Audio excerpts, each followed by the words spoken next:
નિરાધારનો આધાર બનવાની ખુશી કંઈક અલગ જ હોય છે। આપ જોઈ રહ્યા છો ગીતાના ચહેરા ઉપર છેલ્લા એક અઠવાડિયાથી અનોખી ખુશી જોવા મળી રહી છે।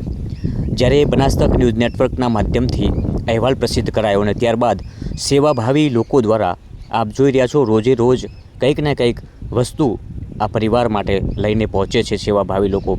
આજે લાખણી વિસ્તારમાંથી ખાટલા, ધાબળા, ગાદલા, રજાઈઓ નિરાધારના આધાર અમારા આ ગ્રુપને અનેક લોકો સંપર્ક કરી અને આ પરિવાર સુધી પહોંચવાના પ્રયાસો કરવામાં આવી રહ્યા છે।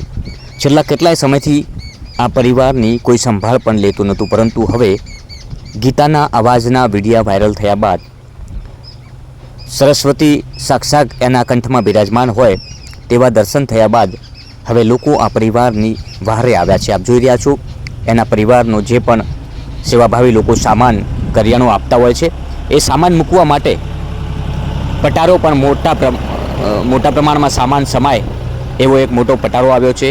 5 જેટલા ખાટલા આવ્યા છે અને જો ગીતાને બેસવા માટે ખુરશી લાવી આપી છે। અનેક સેવાભાવી લોકો આ પરિવારની મુલાકાત લઈ રહ્યા છે અને ગીતાના સૂરને ભવિષ્યમાં પણ એક સારું પ્લેટફોર્મ મળે તેના માટેની પણ અમારી તમામ તૈયારીઓ રહેશે।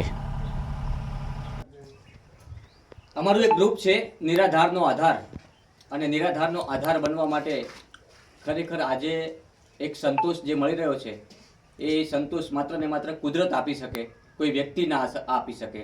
અમે દિયોદર તાલુકાના ઝાલોડા ગામે પહોંચ્યા।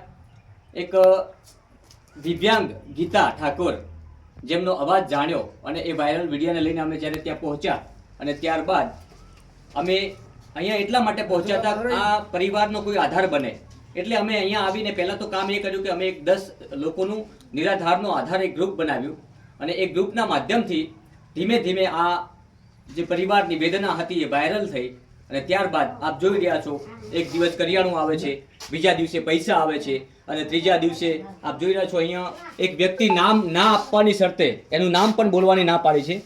આ 5 થી વધારે ગાદલા છે, 5 થી વધારે ખાટલા છે, આ એક પટારો છે, જોઈ શકો છો તમે। આ એમના સામાન મૂકવા માટે મોટો પટારો પણ આવ્યો છે, ગાડી ભરી અને અહીંયા પહોંચ્યો છે। 5 રજાઈ છે ઓઢવા માટેની અને 5 જેટલા ખાટલા છે। આ તમામ જે લોકો છે અહીંયા તમને બતાવી રહ્યો છું એ અમારા ગ્રુપમાં છે, નિરાધારનો આધાર બન્યા છે, તો ભગવાન ચોક્કસથી એમનો પણ આધાર બનશે। અહીંયા ગીતા જોઈ શકો છો કે જે વ્યક્તિ આજે ગાદલા અને જે હૃદયો લઈને આવ્યો છે એની ખુરશી પણ લઈને આવ્યો છે ગીતાને બેસવા માટે। ગીતા કેવી મજા આવે બેસવાની બેટા?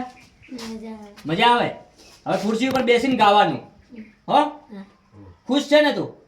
બહુ આખો પરિવાર આજે ખૂબ જ ખુશ છે। અહીંયા તમે જોઈ રહ્યા છો ગામના લોકો પણ અહીંયા પહોંચ્યા છે, કારણ કે અહીંયા સતત 2 થી 3 દિવસથી સતત સેવાભાવી લોકો અહીંયા આવી રહ્યા છે। આ નિરાધારનો આધાર બનવાનો આજે જે સંતોષ મળી રહ્યો છે એ સંતોષ કુદરત સિવાય કોઈ ન આપી શકે અને એ સંતોષ છે એ આપણે આપ જગાડવો પડે છે અને અમારો જે આત્મા છે એ જાગ્યો છે અને આવા નિરાધારના આધાર બનવાનો ભગવાને મોકો આપ્યો છે। સતત આ લોકોની સેવાકીય પ્રવૃત્તિઓ સાથે જોડાયેલું રહેવું છે અને જ્યાં સુધી ભગવાન શક્તિ આપે ત્યાં સુધી આ પરિવારની સેવા કરવી છે।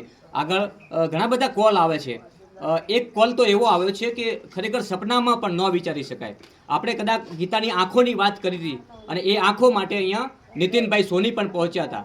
હવે આ માધ્યમ એવું બન્યું છે કે મારે એક ફોન તો એવો આવ્યો છે કે ખરેખર એને હું અત્યારથી ગૌરવની વાત કહું છું અને મને એવો અનુભવ થાય છે કે ખરેખર આ દીકરાને ભગવાને કેટલી શક્તિ આપી છે કે એની 2 આંખો છે, એનો પરિવાર છે, છતાં ફોનમાં મને એવું કીધું છે કે જો મારી એક આંખથી ગીતાના પરિવારની રોશની આવતી હોય પાછી તો હું મારી આંખ આપવા તૈયાર છું। હવે વિચાર કરો, લોકો જીવદયા એમનામાં કેટલી શક્તિઓ આપેલી છે ભગવાને કે જેમને દાન કરવું છે, જેમના કોઠે દયા છે એ સર્વસ્વ આપી દેવા પણ તૈયાર છે। અહીંયા કંઈ મૂકીને જવાનું નથી અને કંઈ લઈને જવાનું નથી। એટલે જે પણ આપ્યું છે કોકના માટે વાપરો। આવા કોઈ નિરાધાર જે પરિવાર હોય એમના માટે મદદે આવો।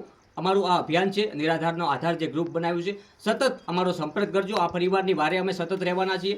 એમનું કરિયાણું હોય, એમના કપડાં હોય, એમનું દવાખાનું હોય, હજુ તો આ પરિવારનું ઘર બનશે અને આ ગીતા છે એક એવા સ્ટુડિયોમાં ગાવા જશે કે જ્યાં આખા ગુજરાતના ખ્યાતનામ કલાકારો ગાવા આવે છે।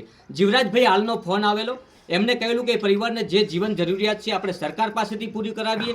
અહીંયા કલેક્ટર સાહેબ પણ આવવાના છે, ડીડીઓ સાહેબ પણ આવવાના છે અને તાલુકા વિકાસ અધિકારી પણ પહોંચવાના છે. અને આ પરિવારને સરકાર તરફથી જેટલી પણ સહાય મળે અમે અમારા ગ્રુપ થકી અને જે પણ સેવાભાવી લોકો છે એમને સાથે રાખીને પરિવારનું ગુજરાન ચલાવવા માટે અમે તૈયાર છીએ. અને જીવરાજભાઈ હાલે તો ત્યાં સુધીની વાત કરી છે કે આ ગીતાને આપણે રાજનભાઈના સ્ટુડિયોમાં જઈને ગૌરાવશું, સાથે સાથી કલાકારો પણ આપણે રાખશું. એટલે કહી શકાય કે ભવિષ્યમાં ભલે આ દિવ્યાંગ છે પરંતુ એનો ચમકતો સિતારો આવવાનો હજુ બાકી છે. નમસ્કાર.